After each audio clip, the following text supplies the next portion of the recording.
All right, welcome to the tutorial on the survey for the point in time count. My name is Arturo. I'm an analyst here in the Institute for Social Research, and I'm joined here by my colleague Nathan. Yeah, I'm a graduate research assistant here at ISR. I am studying social work. And we're going to go through the Question Pro app. Of course, we know that you've gotten the training in person, but we thought we would have kind of a informal discussion going through some of the questions and the particulars of the responses. So you've already downloaded the app, and you probably have gone through the practice versions of the survey. A couple of things to point out is this is a practice version, and during the night of the count, you actually will be downloading the quote-unquote real version of the survey. And you do that by syncing. And you press the button on the bottom right here, and it will ask if he wants to sync because it's going to upload the data that you've collected thus far and then download any updates that there may have been. And so on the night of the count, the update will be that you're getting the real survey and erasing the practice survey. So we'll make sure that before you get your map that everything gets synced. We'd also like to ask that once you arrive to the deployment center, before you head out to your zones where you'll be canvassing and interviewing people who are experiencing homelessness, we ask that you wait to sync until you arrive to the deployment center. The Wi-Fi may affect the rate at which it syncs, and also you will need to sync once you return to the deployment center. And so let's just get started. Press the survey, and it shows you the 0 completed because we just uploaded all the survey, and there's 236 questions. Now, Nathan, there isn't 236 questions in the survey. There right? isn't. So the reason it shows you that is because there's lots of different options, and it's kind of a smart survey in some sense. And if there's 10 folks in a family, you might be asking 236 questions. But for most people, you have, 30 to 40 questions, would you say? Yeah, and it takes about 6 to 7 minutes to complete. Okay. So let's click on Start.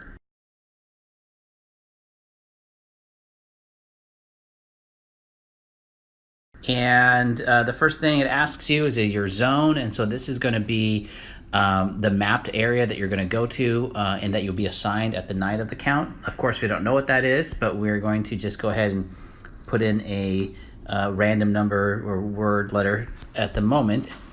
I guess before we go further, we should say that there's 2 buttons on the top that you should familiarize yourself with. The first is the Home button, and this is the button you would press if you just want to kind of exit out of the survey. So if I press this button, it just takes me back to the menu. Now, if you're kind of halfway through the survey and you press that button, it's going to give you a warning message saying, are you certain that you want to exit the survey? Because it'll basically be an incomplete survey. The other button is just a back button, is that if you answer a response that you think you might have recorded accidentally, you can always go back and go back to the survey, to the previous question. So we're answering our zone number or zone letter. And then here we have the first question, which is just the introductory prompt. And as we mentioned at the training, you don't have to say this verbatim as long as you hit the main points. And the main points is that you're a volunteer with Sacramento Steps Forward. We're interviewing folks trying to get information about their experiences with homelessness so that we can improve programs. But I think the main points you want to hit is that this is a confidential survey. It's not going to affect their enrollment into any types of programs. There is a $5 gift certificate to McDonald's if they complete the survey. Really, if they just say yes to doing the survey, it doesn't really matter if they complete it or not. And then that takes about 10 minutes of your time. Now, if you click on no, it would just exit you out of the survey and you'd start a new survey. It would ask that you do that for every time that you read the prompt, that you would actually record the response. And if you click language barrier, it's going to basically ask you what language what language does a person speak. If you're not sure, just estimate what your best guess. Yeah, and don't try to translate the survey yourself, as we mentioned in the training. So we're going to click on yes. And Nathan, I'll let you explain this first question. So this question basically just is surveying how many people are gathered together in one location tonight. So For our purposes, we're just going to assume that we're have one person that we're going to interview. Although you may encounter more, 2, 3. So you can scroll down and see that there are multiple options to record a group or a household, as HUD defines it. And I will say that the majority of people you're going to interview are going to be by themselves. Last year, about 50% of people were just by themselves. Another 30% were with a partner. And so between 1 and 2 is going to be the majority of folks. But you do encounter families. And so the families could be 3, 4, 5. And, people that you might not consider a conventional family may nonetheless be families. And so this question is designed to kind of gauge whether or not this is a household. So let's stick with 1 and go to the next question. And this question just basically asks how many people are under 18. If there's nobody, if it was an adult, then you would just scroll to 0. And if there's more, you would scroll to more. For our purposes, we're going to just our hypothetical person we're interviewing right now is an adult, so we will select 0. And just in the same way that the last 2 questions wanted a general survey of the number of people in the group and the number of people who are under 18, this question specifically wants to know the ages of the people in the group. So for our hypothetical situation now, we only have 1 adult, and I'm going to leave the rest blank. Although if you have more than 1 person, you will go ahead and fill those in. We're going to assume that our person is 25 years old, so I'll scroll down to 25.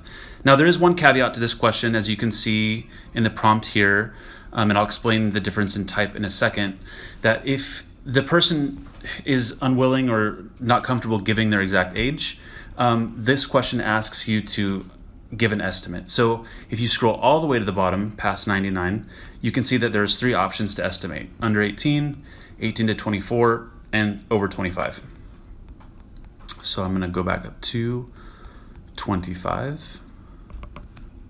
Done. And because there's nobody else in the group, they just leave it blank, Exactly. Right? Okay. So click on next.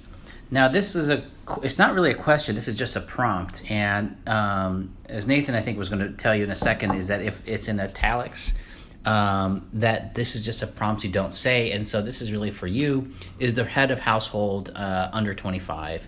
And the reason we're asking this is that there's some specific questions that get triggered if it's a youth household. And so in this case, we're going to say no, because they were 25 and older. Mm-hmm. Yeah, so I forgot to mention in the last question that everything in black is something that you should say, and everything that's in italics in a blue is information or prompts to you, the interviewer, to help you navigate the survey. So this question is key. There's quite a few options, as you can see as you scroll down. I should note that some of these questions may trigger a termination of the survey. Some of these questions also may trigger additional questions. So if you get additional questions or a termination, don't be alarmed. You haven't done anything wrong. This is just part of the some of the skip logic. The skip logic that are built into the survey. Should we give them an example of one of them? So if you scroll down to the bottom, you can see hotel, motel, hotel. If you select that and select next, you'll see that it asks if they paid for the hotel or not. Let's go back. And for our purposes for this tutorial, I'm going to select that our person is staying tonight at on the street. And I think one point that Nathan is making here is that, it's important to read verbatim the questions in black, obviously. And, for these types of questions, you're really doing kind of an interpretation that some person might give you long explanations about where they'd be sleeping tonight. And your job really is to interpret that into one of these prescribed categories. That's right. We don't want you to read all of these. And it says there, do not read responses, because that would lengthen the survey, it would make it too long. Also, one other thing I wanted to point out is if you do get a termination, it's likely due to, for example, them selecting emergency shelter. The reason that it would terminate is because they will have already been counted or will be counted in the future if they're staying there tonight. And so the purpose of that is to decrease the risk of us double counting people. So we're going to select street or sidewalk for this person and select next. And so this question is asking, where did you sleep last night? And this is because we're doing actually a 2-night count. And you may be doing the count on the 31st or maybe counting on the 30th. Either way, it's good information to get. But just like the previous question, you're not going to be reading the responses. And so you basically interpret their responses. So they may be sleeping near or similar place that they're staying tonight, or a different place. And so you can see that there isn't really an exhaustive list. It includes just generalized responses, essentially. All right. So in the same way that some of the responses from the last two questions may lead to a termination, this question is again another point at which we are trying to avoid double counting people. So this is a straightforward question: have they already been counted? Yes would terminate the survey. No, they would continue on with the survey. And so would be not sure, don't know. Oh, also I wanted to point out, in most of these questions at the bottom, you'll see either a not sure, a DK/REF, which stands for don't know, or refuse. So at any point at time the person that you were interviewing is not comfortable or wants to quit or doesn't know, you can select that at any point. So for this question, our person has not been interviewed yet, so I'm going to select no to continue the survey. I think one thing to point out is if they have been interviewed, the survey will terminate, but you can go ahead and just give them the incentive card, even though they might have gotten an incentive card prior or earlier in the night. These set of questions here is about trying to collect information that will allow us to deduplicate the data. Sometimes people, particularly if you're living on the streets, you may be talking with navigators or service providers, and you may actually be confused about who was collecting what information. And so this is just designed for us to deduplicate responses in the back end. And here we just ask for the first 2 letters of their first name, the first 2 letters of their last name, and the day and month of their birthday. Do you want to explain what duplicate means? Oh yeah, so deduplication just means if somebody has, we don't want to record a person more than once. And so if I had taken the survey the night before or earlier, we'll be able to identify myself or Arturo within the data by looking at the initials and the month in which I was born. Yeah, it's basically creating a unique ID that is confidential for this interview, for the survey. And so the next one is just, your birth date or month of birth. Click OK. So here we're starting the demographics section. And the one thing to point out here is that the demographics section is actually a part of the survey that will start looping depending on the number of people who are in the household. And so you will see these questions again if you're interviewing 2 people. And the first question that it asks is asking to confirm your age. And here you can just kind of say, can I confirm your age? Did you say 25? And the reason why we're asking you to report the data again is because if there's a group of 3 or 4, there could be a situation in which the other parties decide to leave, but some of them don't. And so we want to know who's answering these demographic questions. If there was a 25-year-old and maybe a 26-year-old, who's answering this part of the survey? So that's why we ask you to confirm age, so that we can kind of track who's answering what question. One other thing I wanted to point out is, depending on the age, will also trigger additional questions. So 25 and above will receive certain adult questions. If the person you were interviewing is between the ages of 18 and 24, they will receive an additional youth supplemental questionnaire. Or if they're under 18, they will avoid certain questions that are not appropriate for minors. Also, one thing I wanted to point out here, that obviously in the black you can see this is what you were to say. If the person is not comfortable giving their age again, you can enter 888, which will continue on to the survey. Or if the person no longer wishes to participate, but there are additional people that want to, you can enter 999, at which point you'll be taken to a prompt which will ask you if there are any more people you would like to interview. And so you can either select, well, actually we can just show them if you'd like. Yeah, let's do that. So let's say our hypothetical person does not want to be interviewed anymore, but there may be someone else in the group that does. So I'm going to enter 999. Select done to close the keyboard, hit next. And it says, do you have any more people you want to interview? And let's say there's a second person that does want to go through with this again, in which case you would select yes. But I'm going to go back. And I'm going to erase what I wrote and put in 25. One last point about the age thing is if it's a child, if it's a family, and let's say the mom answers the first set of questions and then there's a second set of questions about the child, the mom would still answer the questions for the child. So you wouldn't really be asking kids their demographic information. You really are asking the parent. So the parent would report their kids' demographic information. The demographic information is actually pretty standard stuff that the federal government is interested in. This is just following census designations for ethnicity and race.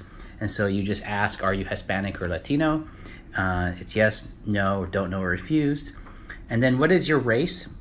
And here you actually are going to read the first 5 categories. And you tell people that they can choose more than one of the following. And so you can actually indicate multiple categories. And we ask that you read the first 5. So American Indian or Alaska Native, Asian, Black or African American, Native Hawaiian, Pacific Islander, or white. And they can choose whatever combination, or they can also say don't know or other. And other would open up a box for you to describe something specifically that's not listed.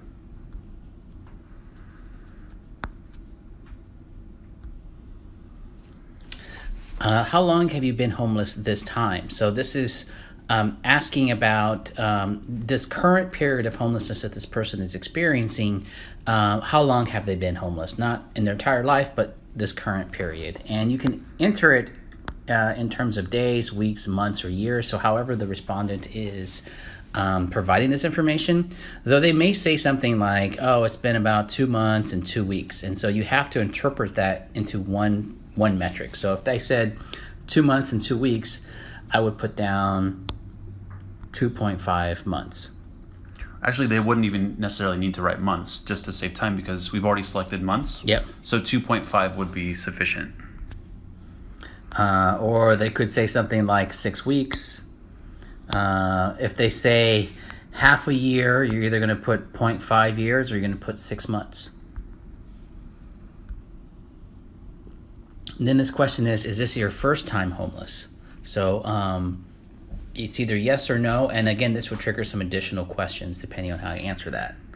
So I'm going to put yes.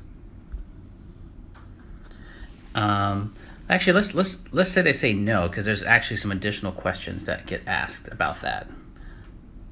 And if you can notice what just happened is if you hit the back button, there's a little bit of a lag. So if you hit it twice, you may go back 2 questions. 2 questions. Yeah. So I'm going to say that this isn't my first time homeless. And so it's going to ask me how many separate times have I been homeless in the past 3 years. And let's say I've been 2 to 3 times.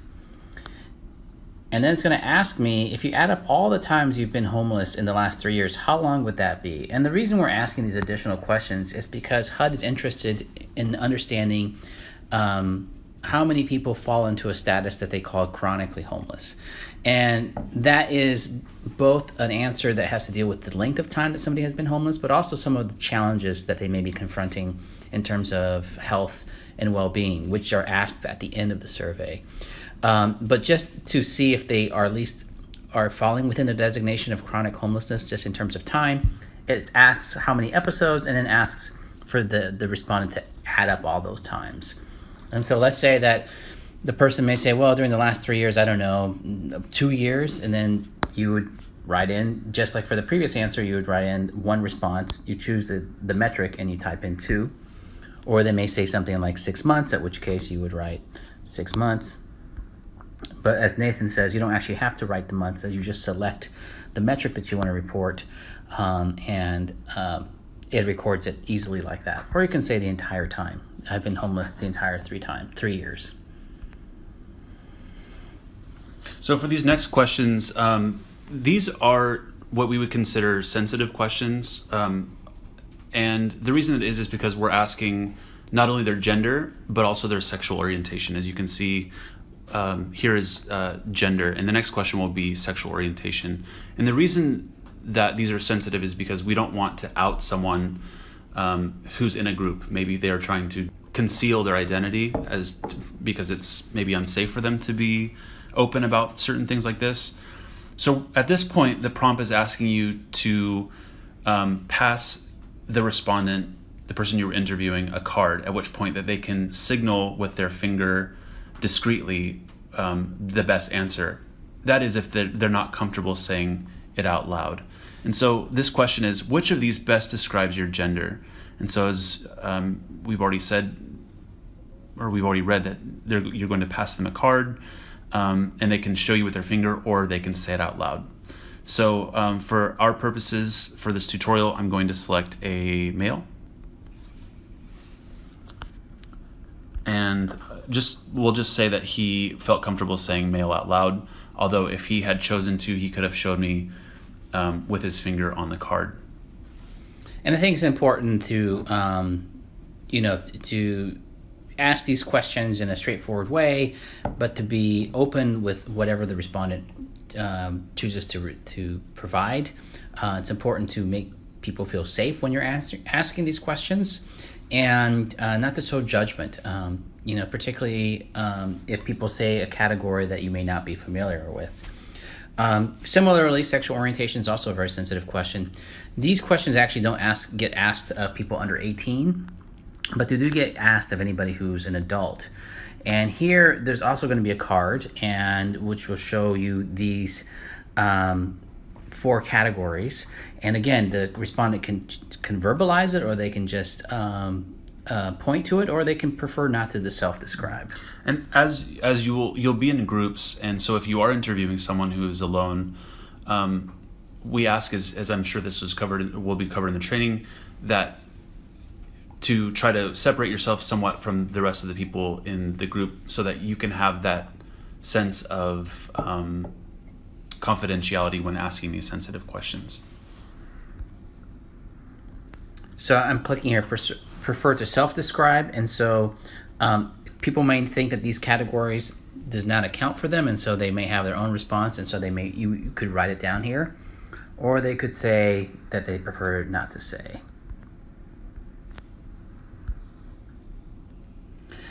So this next set of questions are really going to the part of the survey that only are asked for adults, and as I mentioned earlier, these questions are being asked because HUD is interested in understanding how many people in our community fall into the status of chronic homelessness. And that has to do both with the time that they've been homeless, but also the particular conditions that may be perpetuating their homelessness. And so there's going to be questions about disabilities, health, use of drugs and alcohol. Having done the PIT a couple times, I find that this is actually not as awkward as it may seem.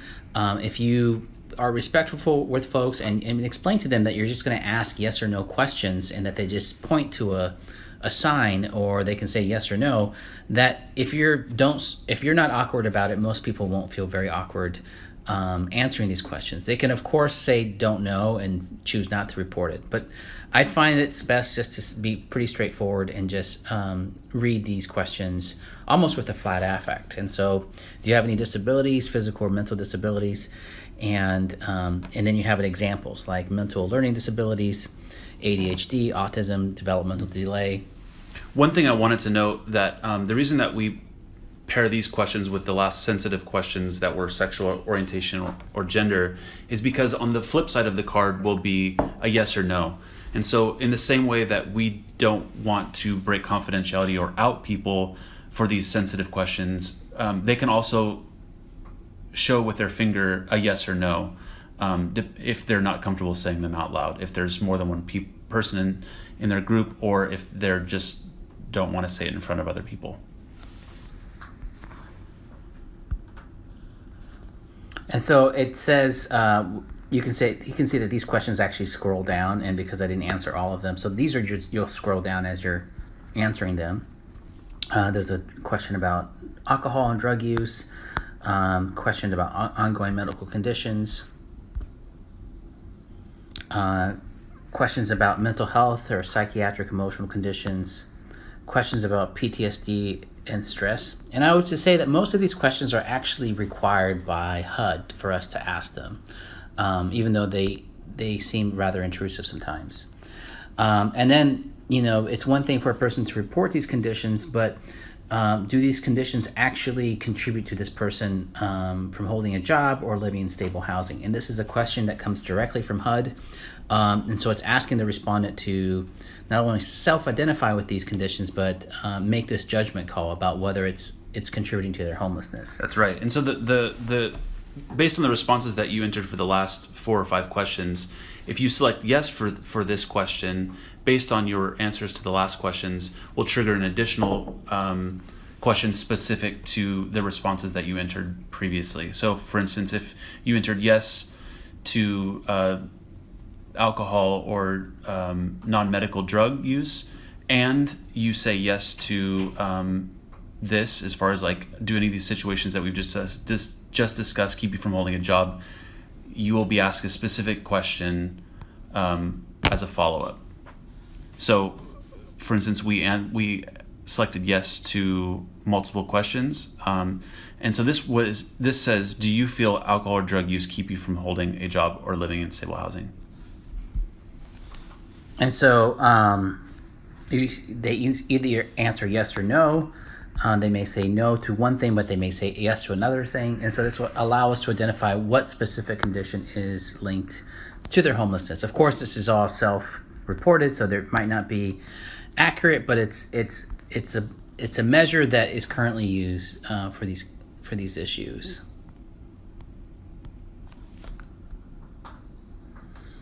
And so we're here at almost the end of the survey, and so we like to tell people we're almost done, just a few questions left for you. And again, because we're going in depth with these, it may seem like it's a long survey, but like we said before, 6 to 7 minutes is a typical time. At this point, the respondents may still have the card in their hand. Yeah. So when you ask, are you living with HIV or AIDS, they can point to yes or no. Again, this is a HUD required question, and so be careful not to accidentally disclose to people around, that person's status. There's some questions about whether or not these individuals are veterans, and these are kind of redundant questions, but again, they are designed by HUD to get at the issue of whether somebody's a veteran in a couple different ways. So it asks about serving, whether they've been in a National Guard, and it'll also ask if they've ever had any services from the VA. So they may say, I don't know, or refuse, or they may say yes or no. This question asks if they have ever received any disability, so as Social Security benefits.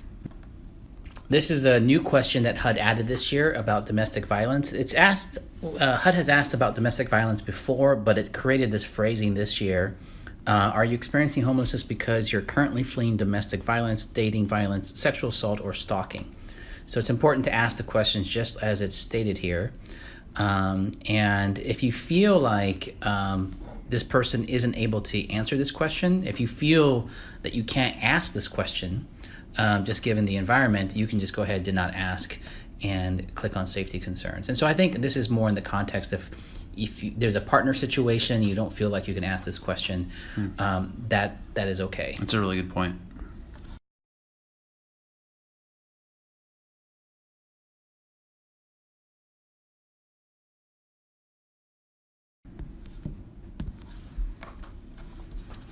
So this question, basically, we want to know some sort of residency. Does this person, are they originally from Sacramento? Have they been here for a year or longer?